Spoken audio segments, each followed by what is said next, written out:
Wednesday, August 9th, and this is a Geeknights special. Tonight we tell a tale of fanboys.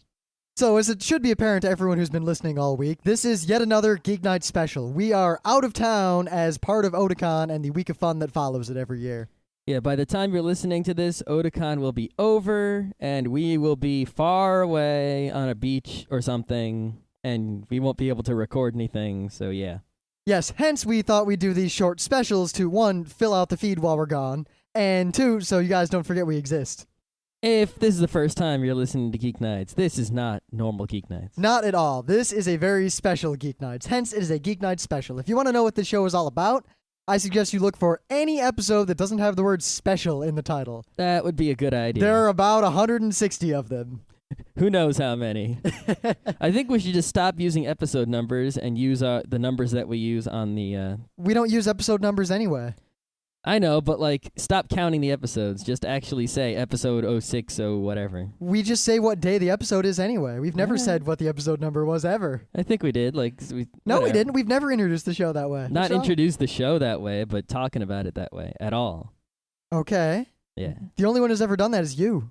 Maybe.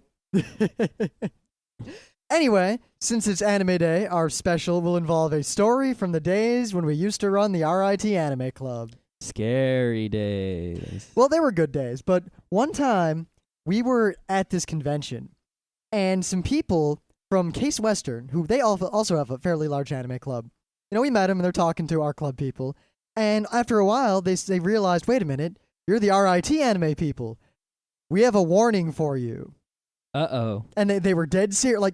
The tone ceased to become jovial, and they were dead serious. They said, we've got this guy, and his name is Steve. And we said, whoa, we have Steves. Yeah. We know all about Steves. We know everything there is to know about guys named Steve in anime clubs. In fact, we had 2 of them. And they said, no, this guy...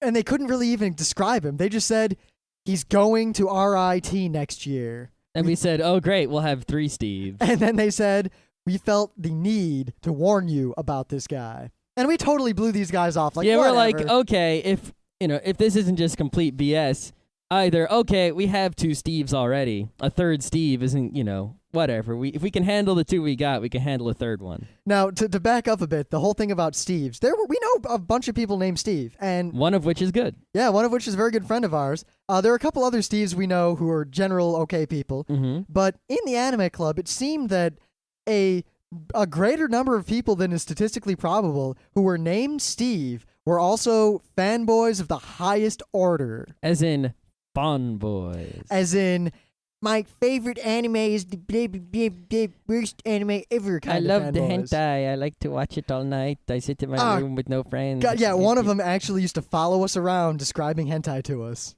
Yeah. You think we're kidding, but no, he just follow us around. You remember one day I was trying to eat my brunch at Gracie's, and he starts telling me about this disembowelment porn that he'd been looking at the previous night.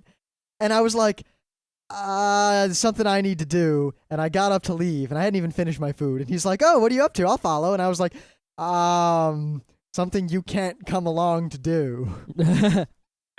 Eventually, we got rid of that Steve by saying, no one likes you. Go away. Well, no. We got rid of him because Pete, who is not a spineless coward, told him, no one likes you. Please go away. Yeah. The rest of us just stood there. Yep. That's a story for another time. I don't know if we actually told that one or not either. Yeah, it doesn't matter. But all of these Steves were fanboy. But we were used to running this huge club, and dealing with fanboys was just the par for the course. We were used to it. Then... club starts up the next year, and lo and behold, there's a new member, and his name is Steve. Uh-oh. And they weren't lying. He's wearing this bicycle helmet, which he wore all the time, as far as I could tell. And this guy was a scruffy-looking fanboy, but whatever, a lot of people in the anime club were kind of scruffy-looking. Then he opened his goddamn mouth.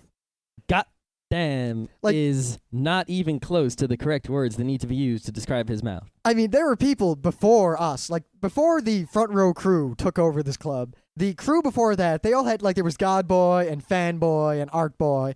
And fanboy was a slightly derogatory term, but it wasn't a bad word. Calling someone a fanboy wasn't a terrible offense. We felt that this word did not do this person justice. Not at all. So we did not call him fanboy. We called him FANboy. with a huge emphasis. I mean, that was his name as far as the Yeah, entire if you just say FANboy, that's not him. That's some other word. FANboy. That's the correct way to say his name. This dude, motherfucking insane. Holy shit. And there's stories of him doing crazy shit outside of Anime Club, too. Yeah, like banging his head against the wall in the lab and freaking out lab attendants and screaming and yelling. And Yeah, he was a CS student. And the way a lot of CS projects go at RIT is they have a date, and then they have like a minimum due date. And if you don't get the minimum requirement in by the minimum date, then you don't pass the class and all this stuff. And you have to submit your project electronically, and this computer tests your program to make sure it works properly and all this stuff.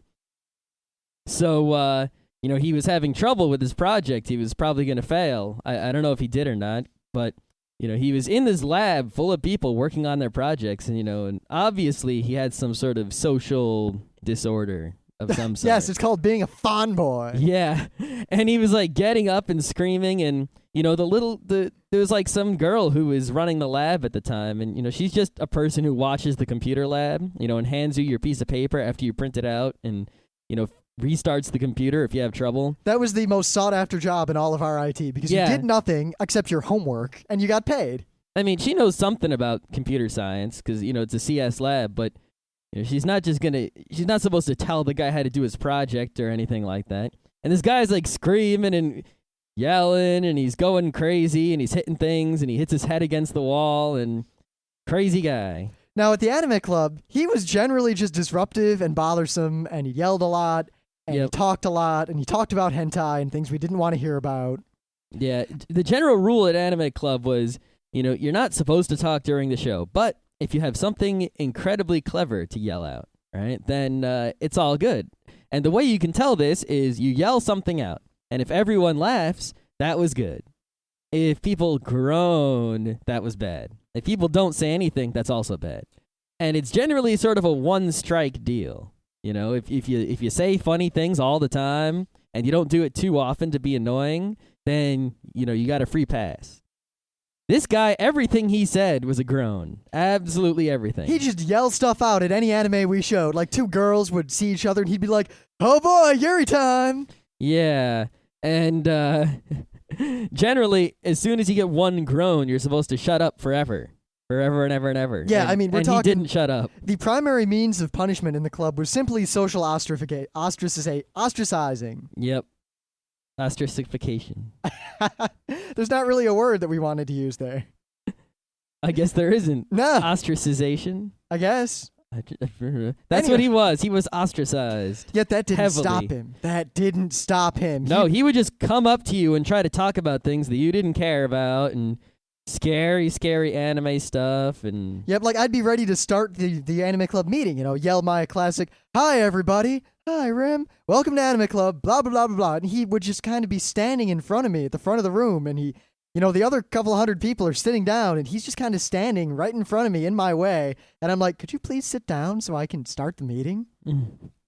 Now, also, as fanboys do, he often would work up a sweat, and then there would be... Oh, yeah, that was the same dude. Yeah, it was the same dude. Okay. So there'd be odors associated with the sweat. And Okay, yeah. Well, I'll start the first, and Scott can finish what actually happened here. All right. We had a very strict policy on smell. If you smelled bad, a member of our administration would take you aside and tell you that you smelled bad, that you need to go home and shower, or you're going to be kicked out of the club.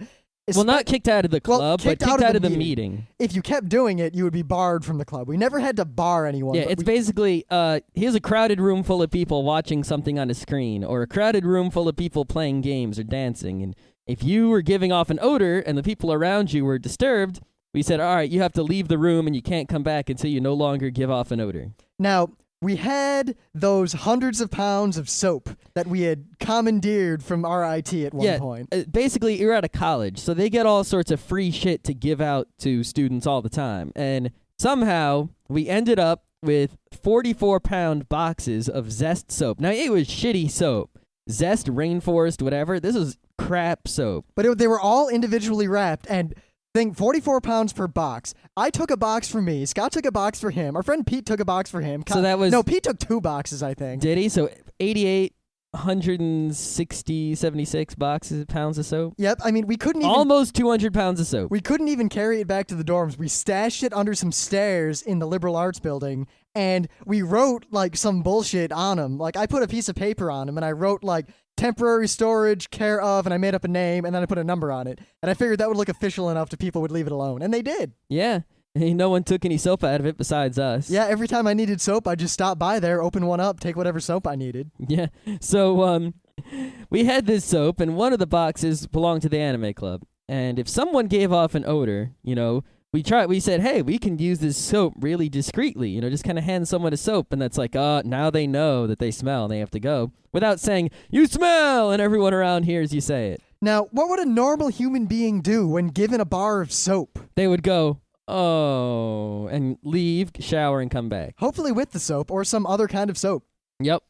What did FANboy do?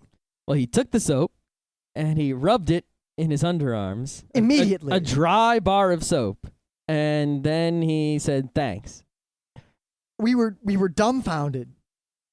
This is not a... was he a homeless person before going to college? I don't know. I have no idea what his deal was. I never will know. I'll probably never see him again. Yeah, thankfully.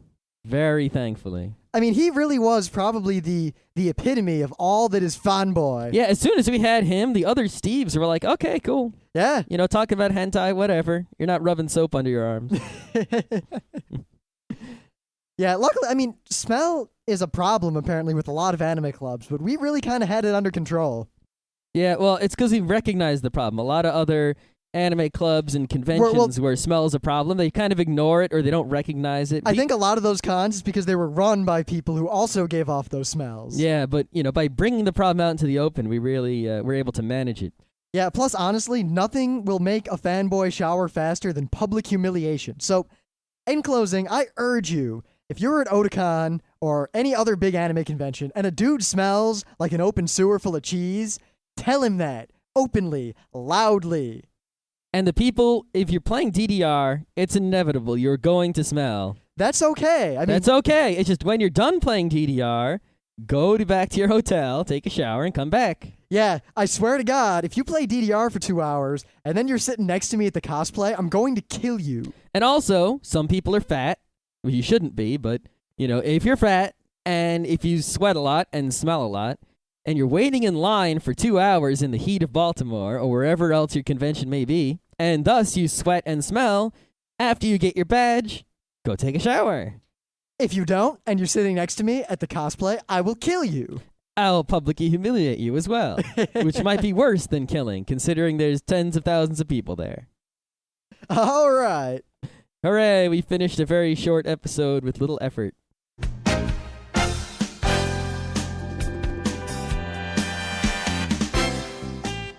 And that was Geeknights with Rim and Scott. Special thanks to DJ Pretzel for our opening theme. Be sure to visit our website at www.frontrowcrew.com. If you like our podcasts, you'll love our forums. Make sure you visit them. You can send your email feedback to geeknights@gmail.com. And if you want, you can leave us a voicemail at 206-333-1537. Geeknights airs every weeknight, Monday through Thursday. Geeknights is recorded with absolutely no studio and no audience. But unlike those other talk shows, it's actually recorded at night.